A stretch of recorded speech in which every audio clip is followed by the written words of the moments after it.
I had started investing when I was 11. I just dithered away until when I was 7 and 8 and 9. So unfortunately, I didn't get started until I was 11. But I bought my first stock when I was 11, and then I experimented with a whole bunch of things, the timing of stocks and charting and doing all these crazy things. It was a lot of fun. Profitless, but a lot of fun. And I did that until I was 19. And I read all the books on investing in the public library and I ate it up. It was fascinating to me, but I had no framework. I was just searching for something. I was hoping that little things on a chart would tell me something about what a stock was going to do. It was kind of crazy, but everybody else was doing it, so I figured I'd do it too. Sometimes you'd turn the chart upside down, it still wouldn't help. Then in 1949, I read The Intelligent Investor by Ben Graham. I'd never heard of him up till then. And there are really only 2 chapters in that book that are the key to it. But they set my philosophical framework for investing in 3 ways. They're so basic and so simple, it's hard to understand how they could be that important, but the 10 Commandments are simple. The first is that a stock is part of a business. I mean, you can't think of a stock as something different. You value a business, and then you divide by the shares outstanding. But what you have to think about is what kind of a business are you getting into, what are its economic characteristics, who are its competitors, what's its management like, all of these things that relate to a business instead of a little ticker symbol.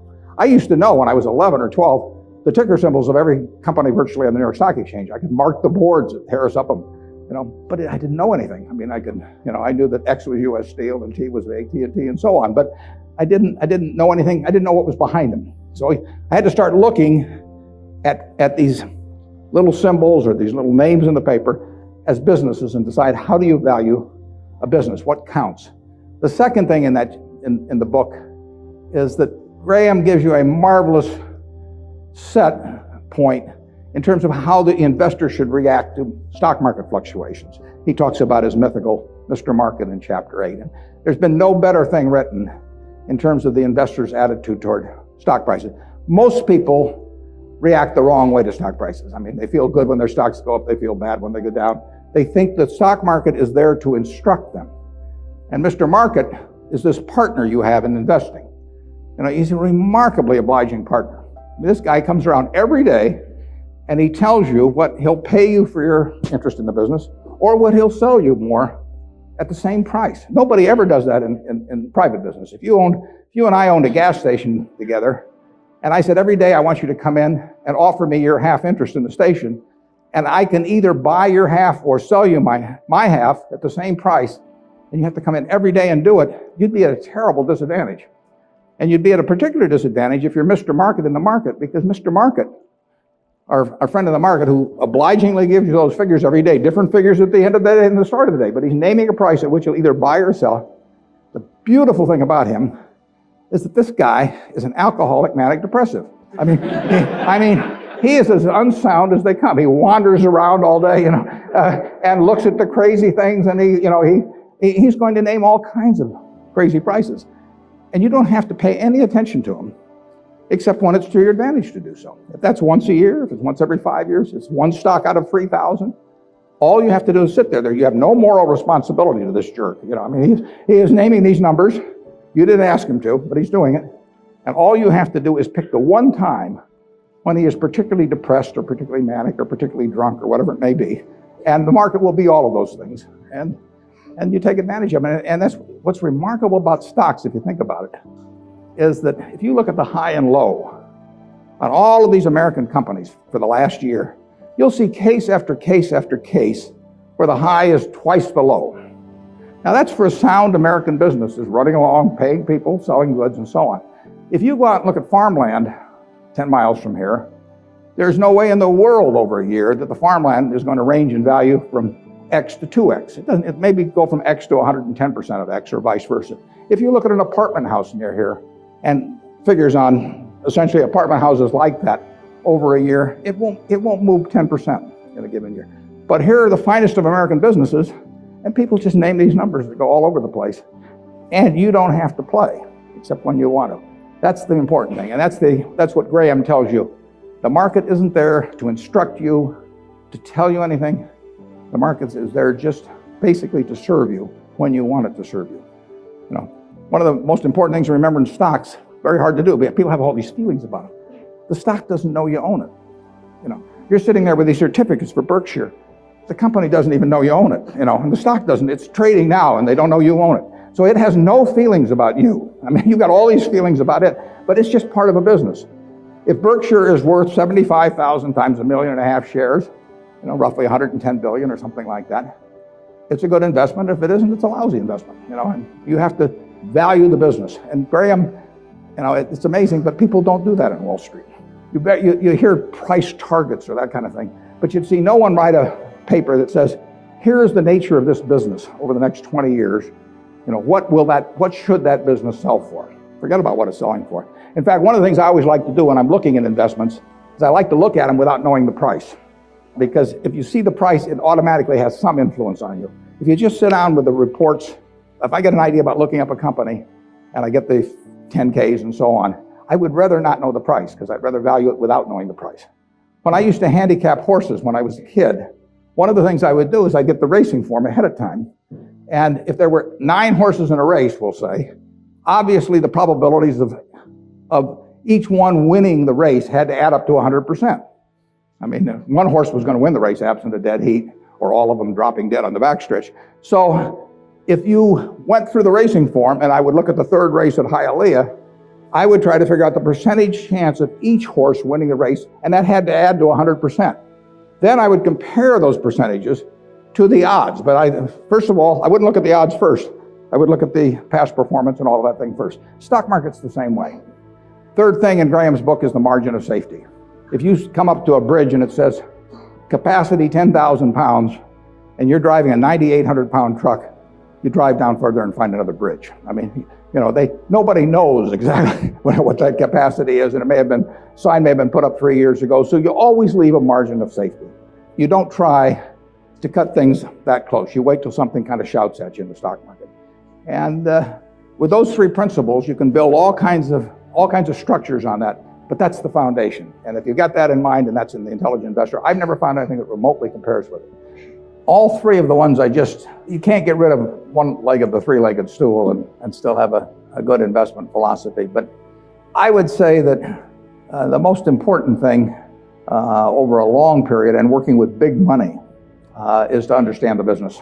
Let's just say for the moment that you were given $1 million or whatever sum was necessary, and you could look around Knoxville or look around all of Tennessee if you want and buy into any 3 businesses, between now and a week from now, private businesses, not trading or anything of the sort. And you got a week to do it or you have to give the money back. What will you be doing during the next week? I mean, you can look at all these companies. Some of them you're quite familiar with. Some of them you're less familiar with. Some of them you know by reputation. Some of them you know the management. Some of them you don't. You know their competitive situation. What will you be thinking about during that 7-day period? How will you actually be screening these companies out? I think you'll look for 3 businesses, and you can't trade them after you buy them. You're going to own them the rest of your life. You're going to be looking for businesses that have enduring competitive advantage. You don't want to buy a Burger King franchise just because nobody's come within 10 miles of it yet, because Wendy's and McDonald's and all of those will be there pretty soon. I mean, it isn't necessarily who's earning the most money now. You're going to look for something with enduring competitive advantage. Now that takes a business with some kind of a moat around it, because capitalism, by definition, is a system where every time somebody has an economic castle, somebody else is going to come after it. It's just the nature. If you open a restaurant and it's successful here in town, somebody's going to take your menu and probably take your chef, maybe cut your price, maybe offer a little more parking, maybe be a better okay, whatever. I mean, capitalism consists of going after the other guy's castle. If that's the case, you want a castle with a big moat around it.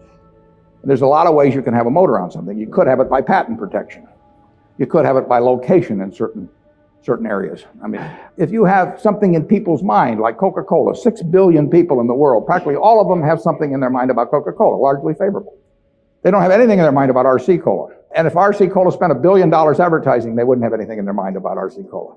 But they've got something in their mind about Coke, and generally it's favorable. That's why Coke wants to be where people are happy, because they want to be at the theater. They want to be at Disney World. They want to be at the World Series. They want always have you drinking that drink of Coca-Cola while at the same time experiencing happiness.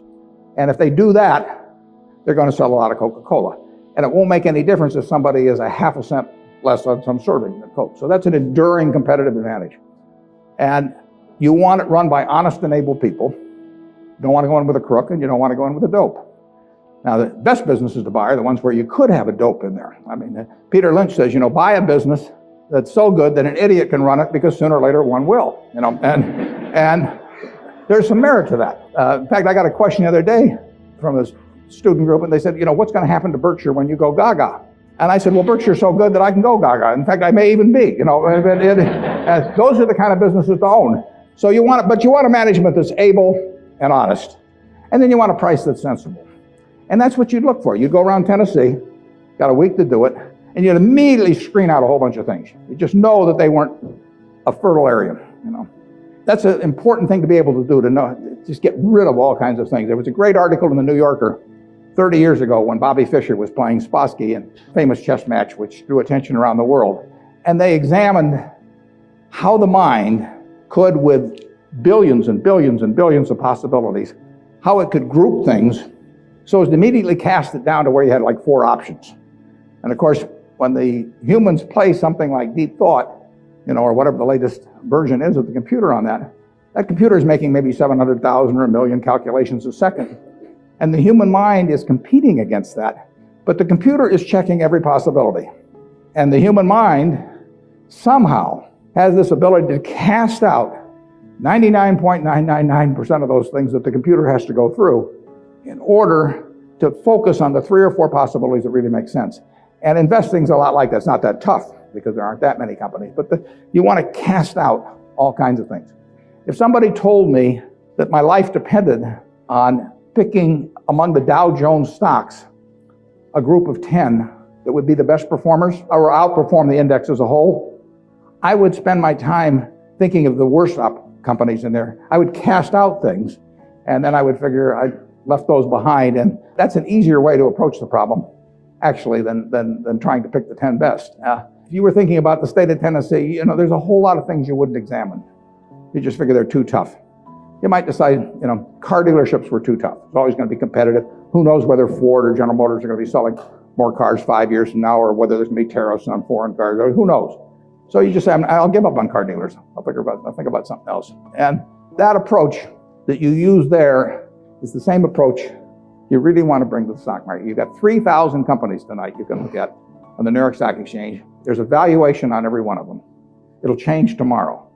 You don't have to play. Once a year, if you have 5 good ideas in your lifetime, you get very rich. I tell students sometimes they'd be better off if they had a punch card when they got out of school with only 20 punches on it. Because then, instead of listening to somebody at a cocktail party and then going out the next morning and buying some shares, they'd really think about every punch. That's all the punches you get. 20 punches is plenty. You just have to make sure that you don't do any of them for frivolous reasons. We never want to buy anything small at Berkshire. It just doesn't make any difference. We want to think about things that can move the needle. And that gets tougher as the capital gets greater. But that's the way to focus on investments.